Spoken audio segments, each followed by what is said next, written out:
الاسلام حضرت امام انوار اللہ فاروقی رحمۃ اللہ تعالی علیہ دکن کی عظیم ہستی ہے۔ آپ کی ولادت مبارکہ قندھار ضلع ناندیڑ میں ہوتی ہے اور آپ 4 ربیع الثانی 1264 ہجری میں آپ کی ولادت ہوئی۔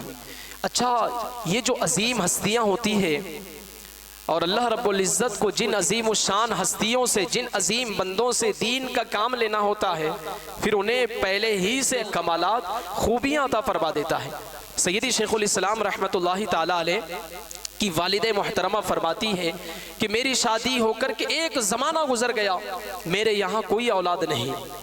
ایک مرتبہ میں نے ناندیڑ کی سرزمین پر ایک مجذوب حضرت یتیم شاہ ولی رحمۃ اللہ تعالی علیہ وہ باحیات ہوا کرتے تھے، میں نے ان کی خدمت میں کچھ میوہ جات اور کچھ پھل بھیجے اور میں نے ان سے معلوم کروایا کہ آیا میرے یہاں اولاد ہوگی بھی یا نہیں۔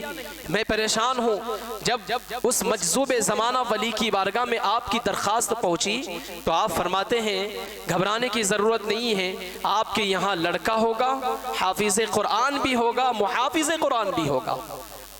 کیا کہا؟ قرآن کا حافظ بھی ہوگا۔ یہ بھی بتلا دیا کہ پیدا ہونے والی اولاد مذکر ہے یا مؤنث، میل ہے یا فیمیل، یہ بھی بتلا دیا۔ کہا کہ لڑکا ہوگا، اور لڑکا ہوگا تو وہ بڑا ہو کر کے کیا بنے گا یہ بھی بتلا دیا۔ فرماتے ہیں کہ لڑکا ہوگا، قرآن کا حافظ ہوگا اور شریعت مصطفیہ کا محافظ ہوگا۔ سبحان اللہ۔ آپ فرماتی ہیں کہ جب میرے یہاں میں نے جب یہ سنا تو بڑی خوشی ہوئی۔ کچھ دن گزرنے کے بعد آثار حمل نمودار ہوئے۔ میں نے دیکھا جب میرا بیٹا میرے پیٹ میں تھا تو میں نے ایک پیارا اور مبارک خواب دیکھا۔ کیا خواب تھا؟ میں نے دیکھا کہ پیغمبر اسلام صلی اللہ علیہ وآلہ وسلم میرے خواب میں تشریف لائے، قرآن مجید کی آپ تلاوت فرما رہے ہیں۔ سبحان اللہ۔ یعنی یہ اس بات کی طرف اشارہ ہے کہ آپ کے یہاں ہونے والی اولاد کوئی معاملی اولاد نہیں ہے، بلکہ یہ دنیا میں جانے کے بعد میرے دین کا محافظ و مددگار ہوگا۔ اب ذرا دیکھیں، ظاہر سی بات ہے کہ جن کا گھرانہ عظیم الشان ہوتا ہے اولاد بھی ویسی ہی ہوتی ہے۔ ماں باپ اگر نیک ہو، متقی ہو، پرہیزگار ہو، اللہ والے ہو تو ان کے گھر اللہ کے محبوب بندے ہی پیدا ہوتے ہیں۔ اگر ہم اس حوالے سے شیخ الاسلام رحمۃ اللہ تعالی علیہ کے خاندان کو دیکھیں تو خاندان سبحان اللہ کیا عظیم الشان گھرانہ ہے کہ آپ کے والد محترم حضرت ابو محمد شجاع الدین قندھاری رحمۃ اللہ تعالی علیہ، ان کا جو سلسلے نسب ہیں یہ مسلمانوں کے دوسرے خلیفہ حضرت عمر فاروق اعظم رضی اللہ تعالی عنہ سے جا ملتا ہے، اور آپ کی جو والد ماجدہ ہیں ان کا جو شجرے نسب ہیں، سلسلے نسب ہیں، یہ حضرت سید احمد کبیر رفاعی رحمۃ اللہ تعالی علیہ سے جا ملتا ہے۔ جانتے ہیں کون ہیں سید احمد کبیر رفاعی رحمۃ اللہ تعالی علیہ؟ اعلیٰ حضرت نے جن 4 عظیم الشان ہستیوں کو قطب ارشاد فرمایا ہے ان اقطاب میں سے ایک ذات کا نام ہے سید احمد کبیر رفاعی رحمۃ اللہ تعالی علیہ۔ یعنی اگر والد کی طرف سے دیکھیں تو بے مثل و بے مثال گھرانہ ہے، والدہ کی طرف سے دیکھیں تو بھی بے مثل و بے مثال گھرانہ ہے۔ جب گھرانہ اتنا معزز ہو، جب والدین اتنے پاکیزہ اور نیک طبیعت انسان ہو تو ظاہر سی بات ہے اولاد انوار اللہ فاروق ہی تو پیدا ہوگی نا۔ اب ذرا دیکھیں، پیدا ہونے کے بعد حضرت شیخ الاسلام رحمۃ اللہ تعالی علیہ کی عمر 5 سال تھی۔ کتنی؟ 5 سال۔ 5 سال کی عمر میں آپ نے قرآن مجید دیکھ کر کے پڑھنا شروع کیا اور بہت ہی کم دنوں میں آپ قرآن مجید کا ناظرہ ختم فرما لیا۔ اچھا، جب عمر آپ کی 11 سال کی ہوتی ہے، 11 سال کی عمر میں آپ قرآن کے حافظ بھی بن گئے ہیں۔ سبحان اللہ، 11 سال کی عمر میں حافظ قرآن بن گئے، اور اس کے بعد آپ نے اپنی تعلیم کو چھوڑا نہیں بلکہ اعلیٰ تعلیم کے لیے اس وقت کے جو جلیل القدر علماء تھے، شاید کہ جن کا نام ہم نے کبھی سنا ہو، اتنے عظیم الشان علماء سے آپ نے اکتساب فیض کیا، تعلیم حاصل کی۔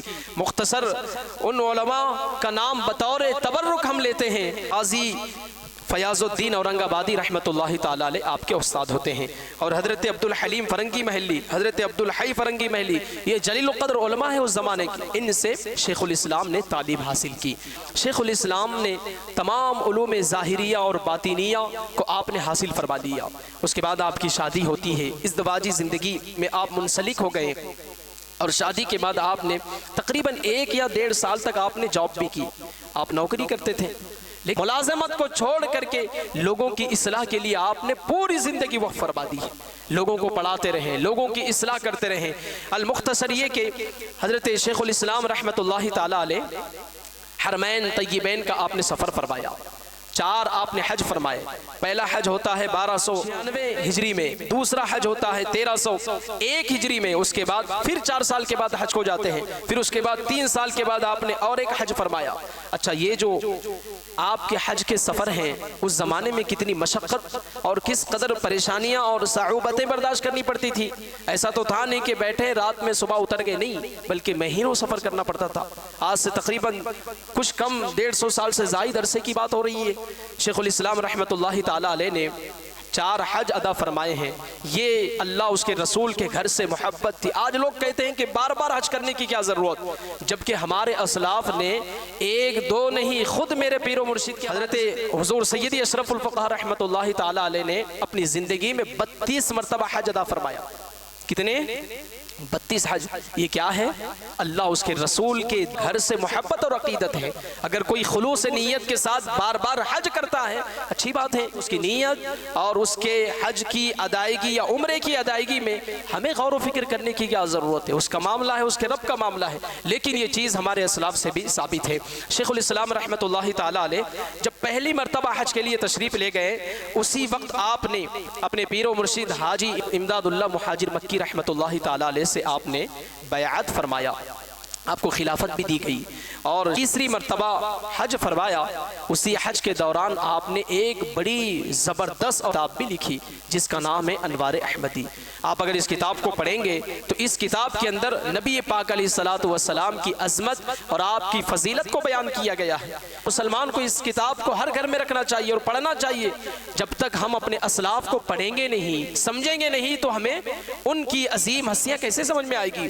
شیخ الاسلام رحمۃ اللہ تعالی علیہ جب 4تھی مرتبہ حج کے لیے گئے تو بالکل پکا ارادہ کر لیا کہ اب ہمیں اپنے وطن دکن کی طرف لوٹنا نہیں ہے، اور آپ نے یہ عہد کر لیا کہ اب پوری زندگی میں مدینہ منورہ میں رہ کر کے گزار لوں گا۔ شیخ الاسلام رحمۃ اللہ تعالی علیہ جب یہ عزم مصمم کر کے مدینہ منورہ گئے تو نبی پاک علیہ الصلوۃ والسلام کی خواب میں بشارت ہوتی ہے۔ خواب دیکھا آپ نے، کیا خواب دیکھا؟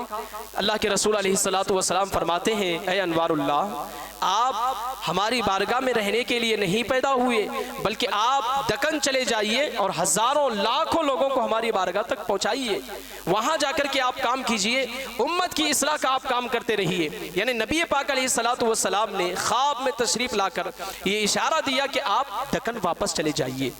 جب آپ نے یہ خواب دیکھا، پیر و مرشد کی بارگاہ میں گئے اور کہا کہ حضور بات سمجھ میں نہیں آتی، میں نے ایسا خواب دیکھا کہ اللہ کے رسول علیہ السلام مجھے فرما رہے ہیں کہ آپ دکن واپس چلے جائیے، وہاں جا کر کے آپ دین کی خدمت کیجئے۔ آپ کے پیر و مرشد نے کہا جب حکم اللہ کے رسول علیہ السلام کا ہے تو پھر آپ کو فوراً تعمیل کرنا چاہیے، یعنی اللہ کے رسول علیہ السلام کی بات پر عمل کرنا چاہیے۔ شیخ الاسلام رحمۃ اللہ تعالی علیہ نبی پاک علیہ الصلوۃ والسلام کا حکم پا کر پھر دکن کی طرف واپس لوٹتے ہیں۔ یعنی جب دکن واپس آئے پھر اس کے بعد شیخ الاسلام رحمۃ اللہ تعالی علیہ نے جو خدمات انجام دی، ان خدمات کو اگر ہم مختصر سے وقت میں دیکھیں تو یہ کہ آپ نے سب سے پہلا کام کیا امت کی اصلاح کے لیے، تعلیم و تربیت کے لیے جامعہ نظامیہ کا قیام عمل میں لایا۔